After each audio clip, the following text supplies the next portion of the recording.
барып келдим, момдай деген маселени койду. Ошо спектакльден же болбосо сахнада көрсөтүлгөн оюндан эме момдай деген ойду салып койду. Сен кандай ойлойсуң деп бир талкуу болдубу бир жерде? Бирок мен көрө элекмин эч жерде талкуу болгонун. Биз билбейм, биз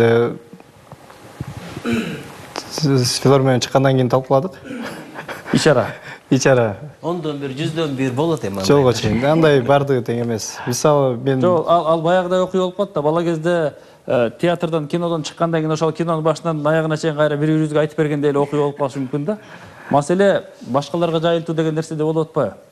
Ар бир өзүңөрдү баягы лидер эсептеген жаштардан, өзүңөрдүн бир жакшы дош саналаштардын бир арасында сөзүм өтүмдүү деген жаштардын ичинде ушул сыяктуу бир чакырыктар, үндөөлөр, түшүндүрүүлөр жок дегенде болуш керек да. Себеби биз ушул форумдун алкагында көрсөтүлгөн оюнду азыр биз ар бир айылды кыдырып да көрсөтө албайбыз, мисалы, туурабы?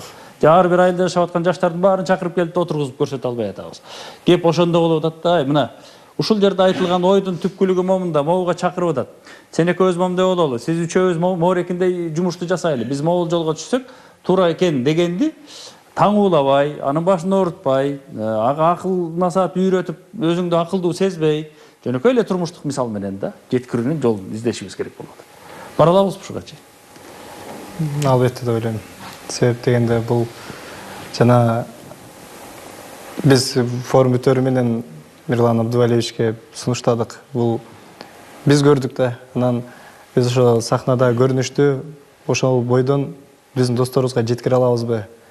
Мүмкүн биз сөз менен айткандан көрө өздөрү бир көрсө кандай болот деп. Форум бул аябай кайсыл уюштуруу 22-июнда уюштурулду. Менин оюмча күзүндөсү болобу, адам көп кезде дагы бир жолу уюштурбайлыбы? Чындап муну жалпы жаштар көрбөйбү деген сунушту бердик, колдоду.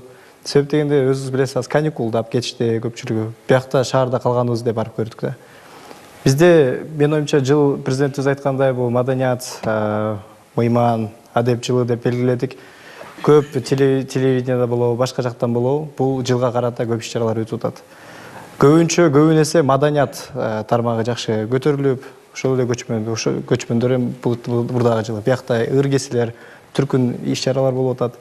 Менин оюмча жанагы бир ушундай таалим, Нуржигит байке айткандай, таалим тарбия берүүчү иш-чараларды ушундай телевидение аркылуу көбүрөөк берсеби деп.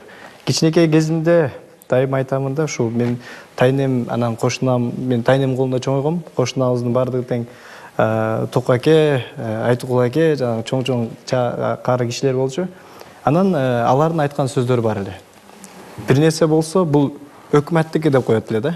Өкмөттүкү деп коет. Анан бул биздики дейишпи? Бул өкмөттүкү депчи. Өздүкүн сындырба, өкмөттүкү. Мен өкмөт деген сөздү биз ушундай ону деп сүйлөп, мен бул киши деп ойлопмун. Ушул кичинекей кезимдечи бир кайсы бир киши ушул өкмөт деген киши күчтүү экен, келип биздин бардык жерге эле ушул өзүнүн нерсесин, скамейкалар эмне болобу орнотуп коюп кете бериптир депчи. Анан эмнеге үйрөтүп койду? Билинбеген менен биз үйрөндүк да ал адамдардан. Бул биздики, меники сындырбашым керек. Бирок меникинен сырткы нерсе бул уже мага тиешелүү нерсе эмес. Өзгөчө мамлекетсиз нерсеси. Ошондуктан бизде жакшы мүмкүнчүлүктөр болуп атат. Кайрадан өзгөрүп, кайра трансформация болууга, көрүүгө, патриоттук, мекенчилик сезимдер кайра алууга мүмкүнчүлүктөр болуп атат да. Менин оюмча ушул сыяктуу нерсени мамлекетте ар бир болуп аткан нерсеси меники деген нерсе. Бул нерсенин бардыгы тең меники. Бул жак кыймылдаса меники сынбасы, то есть бардыгы тең меники деген мезгилде анан мен өнүгүү болот деп ойлоймун. Туура айтты, мамлекет жаштар Кыргызстандын келечеги депчи. Келечек болуп кете берет экенбиз. 5 жыл мурда деле бул сөздү укканмын. 5 жылдан кийин мен деле учурда жаш экенмин. 5 жылдан кийин деле дагы келечек боло берсек, менин оюмча бардык инвестицияны бүгүн башташ керек деп ойлоймун. Раз бул жылын биз ушундай кылып белгиледикпи, көбүрөөк иш-чараны. Сиздин айтканыңыз да туура, сиздин айтканыңыз да туура. Форумдар өтө бериш керек, ар кандай жол. Меники да андан туура. Сиздики тынбай туура.